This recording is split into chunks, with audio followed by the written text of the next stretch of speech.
Hello everyone, welcome back to my channel. I'm Marlou and this is Main Books. And today I'm going to do my March wrap up. I had a great reading month. You're not going to see that in ratings. You are going to see that in that I read 10 books and it's great. There were just a lot of literary fiction books and a lot of books that just came out and I just love that. I just love reading when something is new because it adds some sort of excitement, like, oh, I'm living in a time. You know what I mean? Maybe that doesn't make sense. Maybe it does, let me know. Like I said, the ratings are not going to be great, but it does not mean I didn't enjoy the books. It just means that I am, as you're used to by now, a harsh critic. Anyways, the first book I read was The Appeal by Janice Hallett. I read this because in the book group that I'm in, like, on WhatsApp, it'd be so fun if one of them watches this video. I'm like, huh? I didn't even know you were in there. Hi, it's me. We had a theater excitement, so you had to read a book about theater, and you know, those are my favorite books, but I already read a lot of them, so I was like, okay, I need to find one. I googled it, I came upon The Appeal, I listened to this as an audiobook, and I gave it 3 stars.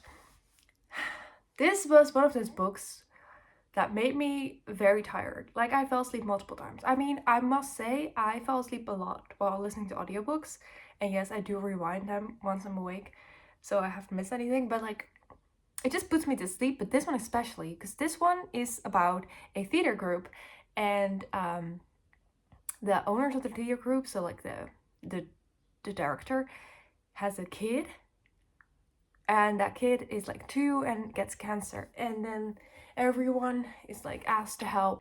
It's like a medicine that helps this type of cancer, but it's not legal in the UK yet, so they have to get it from the US, and they're all helping the fundraiser. Everything in this book is told to you through emails, text messages, everything like that.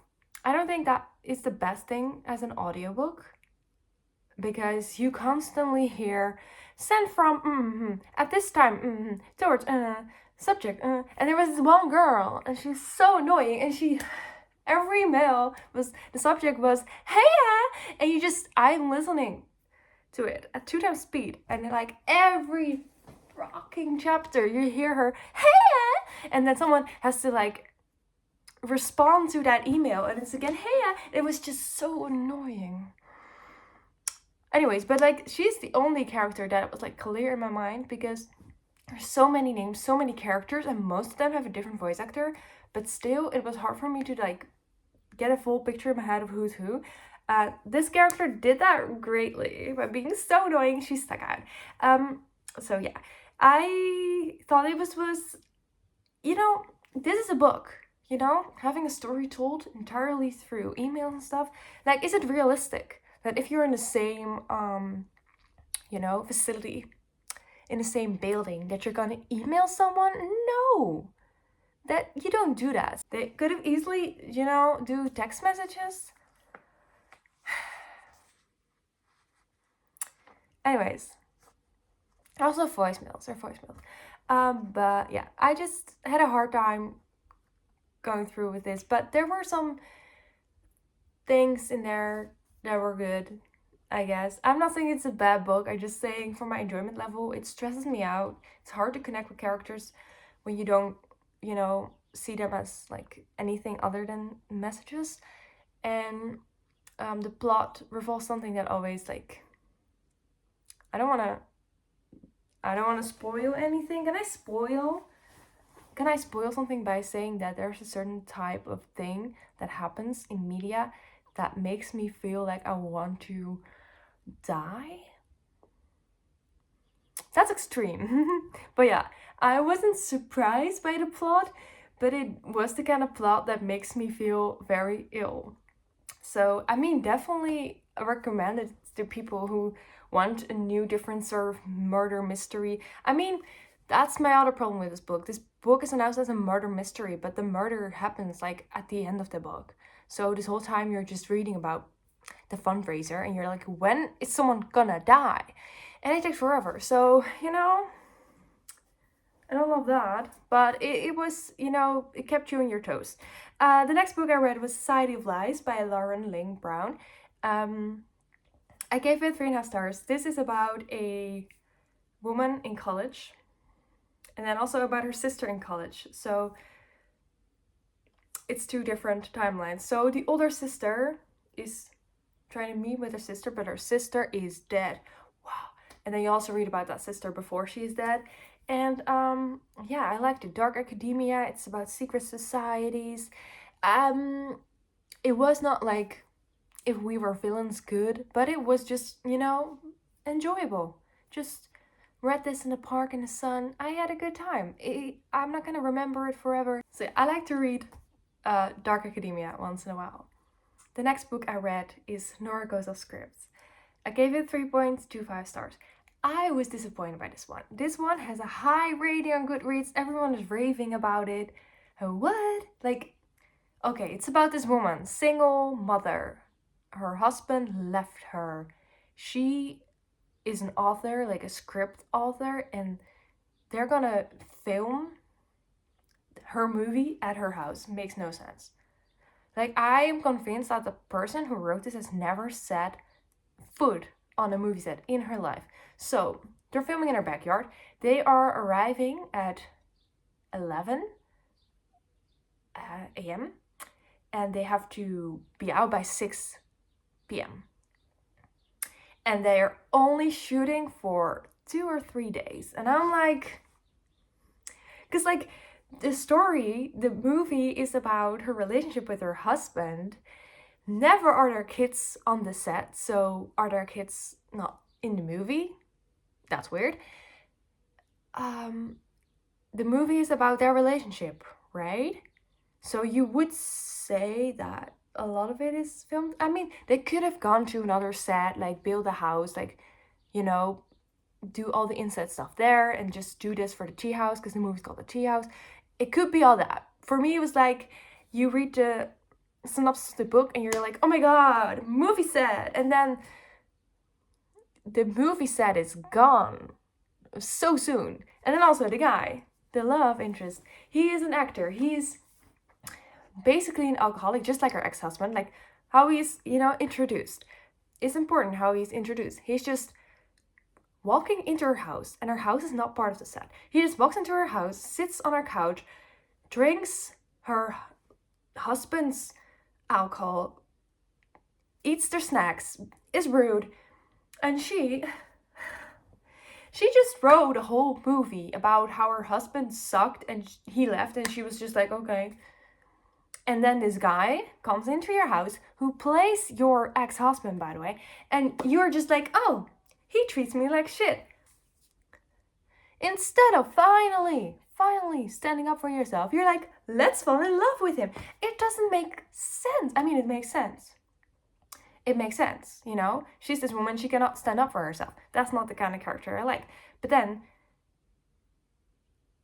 I don't like that people love that, because it's this entire personality of this woman is that she's a mom, and she's such a great mom because she brings them to school and she feeds them, and it's there's this one scene where she's crying next to her son, and her son is like, why are you crying? Or do you want to talk about it?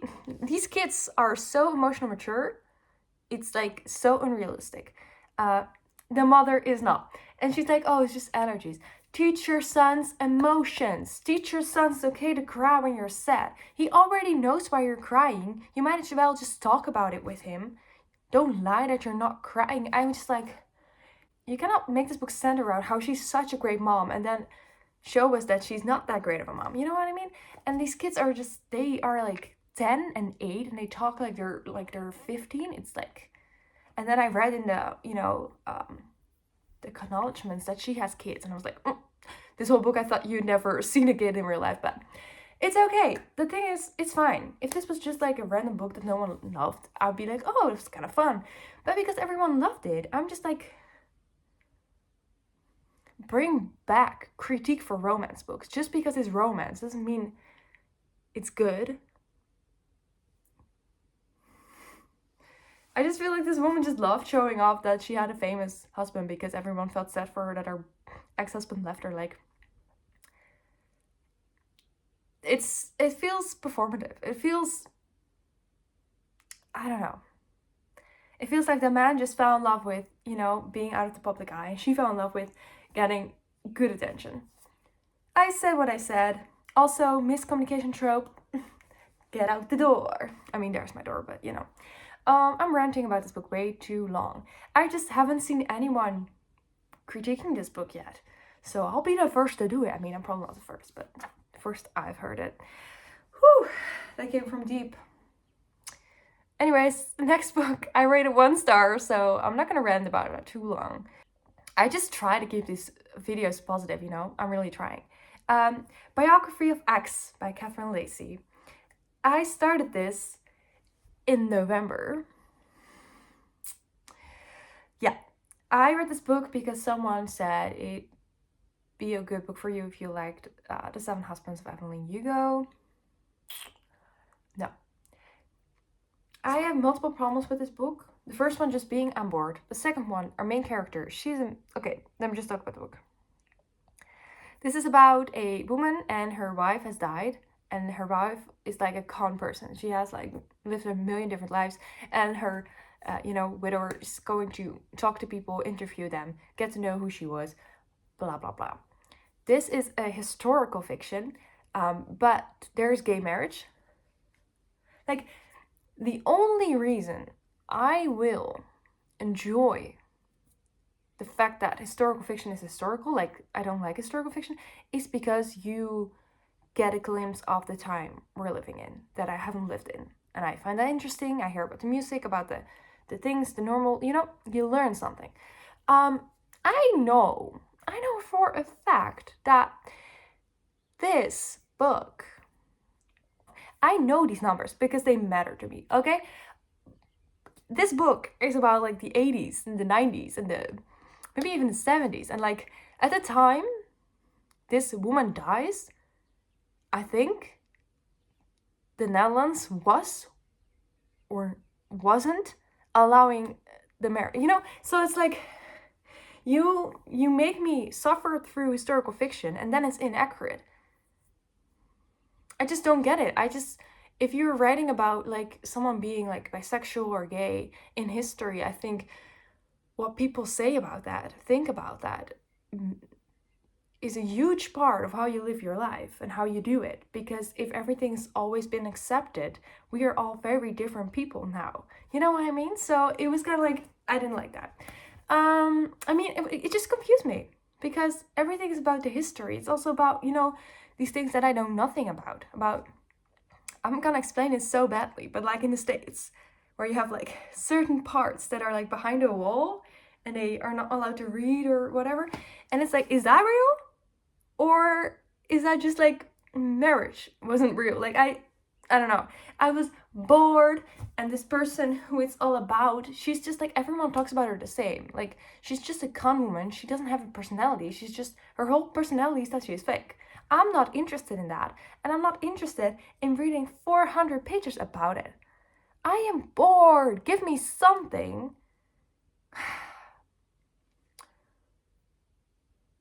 This was definitely should have DNF'd right away. This was not for me. Okay, now we're gonna bring back the good vibes. Okay, we're gonna bring back the good vibes. I read I'm a Fan by Sheena Patel. I've had my eye on this book for a very long time. I love my unhinged woman books. Pretty unhinged. So everything is written from her point of view. I love the chapter names. They're very fun. She is obsessed with the sort of like fling of her man. That's not her man. And I love how she names them. So like the person she's obsessed with, she calls him the woman I'm obsessed with.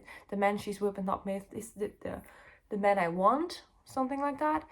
And so there are not any names in here, and it's just about she's hanging out with him, but he's married, but he also has like an affair with that other woman and with another woman basically, and she's obsessed with her because she's like an influencer kind of thing. And it's like yeah, it's kind of like she tries to get involved in the life of that woman, and it's just like, yeah. Also, she has a boyfriend herself.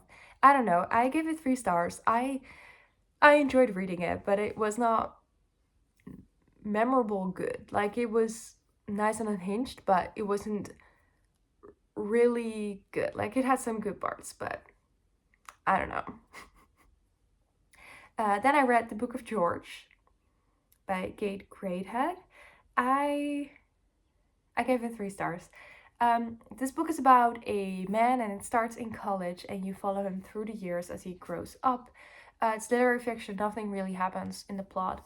But at the beginning I was really enjoying it because I just like the vibes, like going to college, you know, his first romance, his first friends, you know, figuring all that out, you're going on a road trip. It just felt like, you know, there could be some good writing in this, but as it went on, it just got, yeah. I was thinking about, like, someone said in a review or something that this is the typical awful man. You can see how they became that. And that's what I read. I was like, oh, that's interesting, because then it's kind of like a BoJack Horseman situation where you sympathize with him, even though he does awful things, but because you know why he does it, you sympathize with it. I mean, I'm speaking for myself here. I'm very good with sympathizing with people. It's not always good, but I thought it was interesting to read about. But it doesn't happen in this book. I don't really feel like, I mean, you could never justify bad behavior, but like, I mean, his behavior is never that bad, but the things he went through are also not like, I don't know. It was just, this book lacked something. Yeah. I had bigger expectations, I guess. I don't know. It was okay, but I'm gonna forget about this real quick. Okay, and then the next book I read was Deep Cuts by Holly Brickley. I gave it 3.25 stars. This is about our main character, and she's very good at listening to music and like saying what is wrong with it, what's good with it, why it, you know, why it sticks. And then there's this guy, and he is a singer-songwriter, and he pretty soon like discovers that she is great for him because she can, you know, criticize him into making better music. So they kind of like work together. It's kind of like romance sort of thing. I loved that. The book started with a Spotify code that you could scan and you could get all the songs that are named in the book. Most chapters, I mean, I listened to the playlist at the beginning of the book. So you had a chapter and it was a song name and you could put on the song, and it was really great. I love exploring new music, especially when it's like older times and then some songs I already knew, and that was really fun. I love that part of the book, that you can really tell that the author loves music and appreciates it, and I love that. I was disappointed in the romance. It's kind of like a will they won't they situation, but it's also kind of like I don't really feel it. Didn't really feel the passion. I felt mostly annoyance, like I don't know, at the beginning I loved making songs together, but whenever they were making songs together, I just felt like I wanted to go back to that. And so yeah, it was very strong at the beginning for me because I loved all the talk about music, and I was like, oh yeah, I love it. Like, you know, it's also like described as like fans of Daisy Jones and the Six. This is in no way Daisy and Billy. In no way. But yeah, it was okay. It was a good time. But I don't know, I just have this thing lately that all the romance is not hitting for me. I don't know, maybe it's me. And then the next book I read was All Force by Miranda July. I gave this 3 stars. Okay, when I say Melissa Broder is one of my favorite authors, you're not gonna judge me for, you know, saying that I cannot appreciate dirty things in books. But this book felt like such a midlife crisis that everything felt so like forced, quirky and stuff. It just felt a little forced. It didn't feel authentic. The writing wasn't like, it was getting somewhere, like you know, it was touching, like tipping its toes into being good, but it just wasn't for me personally. I know some people love this book. I just thought like also I don't agree with the certain things this main character does. So yeah, like let's talk about what happens in the book. It's about this woman, and she's married to a man and she has a kid, and she's going to New York for a work thing, and instead of flying there, she's going to go for a road trip because her husband recommends it. And then instead of going to New York, she just stays in a motel. That's that that model will be renovated for like $20,000, I think, something like that, crazy. And she gets to like falls in love with this guy, and this guy is just like, this guy's kind of cringy. I don't know. I don't really know. But yeah, she falls in love with him, but they're both married, so they're not really doing anything. And the things they do are so much worse than cheating. Like I cannot say what they're doing, but that was not just gross, but kind of like sick, that you're like, oh my god, we cannot cheat, we cannot even kiss, but we can do this. Like, if I find out that my partner did that instead of kissing or fucking, for that sake, like, please do something normal with each other. Because this is the worst. Like, this is, how can you justify doing something gross instead of doing something out of, you know? I'm not saying they should have cheated, you know, I'm not pro cheating. I'm anti whatever that was. Um so yeah, I cannot talk more about what happens in the book, but it just felt like at the end it was like, oh, this whole book you cared about this thing and now you don't care about that anymore. And then there are solutions. Like, this couple doesn't communicate, like, at all. Like, they don't start. Spoiler alert, they don't start. Like, I kind of hated it. Like, I gave it 3 stars. I'm like, I had a fun time reading it because I was like still hoping it could be good. It was, you know, entertaining. I love unhinged women. I love, you know, it was fun to read about menopause and premenopause and how that happens, because like that's the thing that I don't acknowledge is going to happen to me because it feels very far away. But it was fun to read about it. I mean, not fun. It scares me a little, but no, it was good to read about it because it's normally not brought up in books, and then this book, it kind of like proved that it's kind of a big deal. So that was good.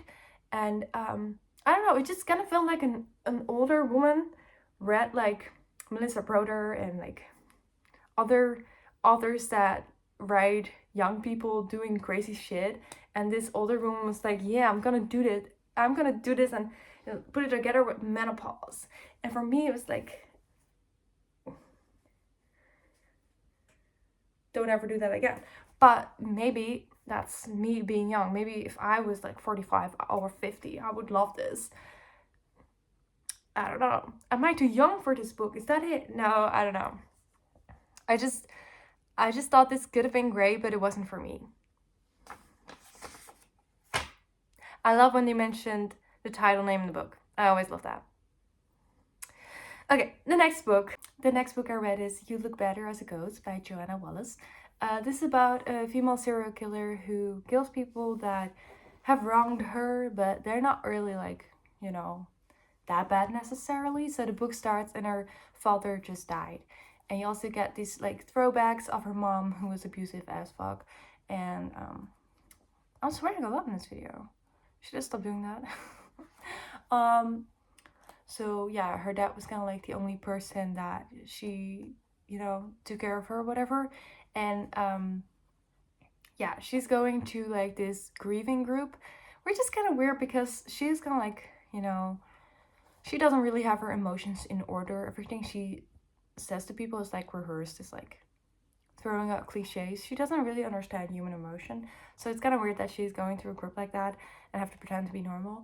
Even though she is really grieving, but I don't know. There's also a lot of time spent at the hospital. Her dad used to have dementia, so she's also hanging out with other people with dementia and their children, I guess, with like the nurses. I mean, if you read the book, you'll be explained why. And I did like that corporation of, you know, involving those people in the story, and that there were more than one mystery going on. I like that. Do I think that the execution of that was perfect? No. I gave it 3.25 stars. It was fun, enjoyable, but it didn't really feel like the best thriller I've ever read. But it was fun. I had a good time. Nothing wrong with it. And then the last book I read this month was The Favorites by Lane Fargo. Listen, I heard about this book. I was so excited. And I was like, oh my god, Lane Fargo, that name. I know that name. And then it's like the author of They Never Learn. And I hate that book. If you could have seen it in a previous wrap up. So I was like, oh my god, adjust your expectations. So this book is about two people Our main character is Katarina, and she kind of like grows up with this guy because he's like homeless or something. I don't know. And they're having a romance from early age, and she that's one thing I loved about this book. This quote she says pretty early on in the book. Everyone thinks Keith was my first love, but my first love was figure skating. I love that. I love that. That's like the one sentence you need to know when going into this book, because she said it herself. Figure skating is her number one love, and good for her. Yeah, so we're following them on their journey to like Olympics and like things, and they're great. They're also like the plot like kind of changes throughout the parts of the book, which is kind of like weird. This book has quite a lot of pages, like almost 450 pages, and I feel like they should have like left out a bit of the competition and put a little more depth into it, because I felt like I love ice skating media. I love it. The other one I really loved was Look Up With Love by Mariana Zapata, and what I loved about that is that these two people start skating together. They don't like each other, but because they have to like touch each other, you can just feel the chemistry. You can just feel like, oh my god, you know, you can feel like you're on the ice with them. You're hearing about what moves they're doing on the ice, so you can look them up and see for yourself what the loops are and stuff. And you just feel really like you're in there. You hear about all the pain and the blisters and the this and the that. And it feels like you are experiencing the sport along with them. You're experiencing skating with a partner with them. And that feels really enjoyable. And I'm not saying that's a perfect book, but it nailed that part, like the chemistry, the physical part of doing an extreme sport like that. And this book just kind of like I have never read anything hot in this book, and they talk about how they were like way too like spicy and dramatic on the ice, and it's like, why can we want to see that? The world doesn't want to see it. That's what's stated in the book. We want to see it, but we get nothing. I was not attracted to any person in this book at all, because I don't even know what they look like. I don't know what they feel like. I don't know what their eyes are doing. Like I know nothing. It felt like a sexless book. So yeah, what I did like about this book is that you have interferences with the main story that's told from the point of view of Katarina, and then like people being interviewed about them. So I love that. I love that part. It's juicy. My opinion about this book is that if Taylor Jenkins Reid would have gotten to this idea first and written this book, it could have been a 5-star. I just know she can do it. Katarina's already kind of like Carrie Soto coded. She could have nailed this. And I just think that Lane Fargo is not my author. Nonetheless, I gave it 3.5 because I love figure skating. And I love interviews. I love the fame. I love the drama. I love the... I just enjoy that so much that I could like oversee the problems and still enjoy it. So I mean, I enjoyed it. I'm just saying, like, Taylor Jenkins Reid, please write an ice skating novel. I'm begging you. So I do recommend it. Like, but for me, it was like, this is kind of like targeted as a romance, and I was constantly hoping she would find romance, you know, someone else. I was like, this cannot be the love interest for this entire book. Is he? Ow! Like, what I hate in guys, what the problem is, we love a guy who's like, I would do anything for you, you're my whole world. We love that. What we don't love is a guy that feels like you need to hold his hand and introduce him to people. Someone who needs you to be alive, someone who feels like they need to do things for you in order to deserve you. It felt kind of like she was his mom in a way, and also like he was holding her back. And also, she's kind of a bitch. I'm not saying she's like the greatest person alive. She definitely isn't. She can be a little bit selfish, but like, I don't think they were a great match. I mean, normalize writing a book and then changing the initial draft, like changing the initial idea of like, this is a couple. Like, write your book, and if you at some point like discover like maybe this isn't the love story I want to write a different one. I said what I said. So yeah, those were the books I read in March. Wow, I burned these books to the ground. Did I already say, like, I enjoyed most of these books this month? Yeah.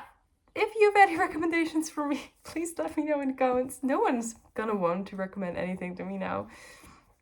Yeah. I had a great time.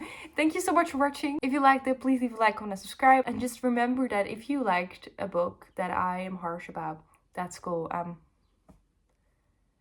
It's just me. It's not you, it's me. So yeah, thank you so much, and I would love to see you next time. Bye! Oh, by the way, a little self-promotion. I sell a lot of super cute blind dates with books on my Instagram, so definitely check them out. And yeah, thank you so much for your support.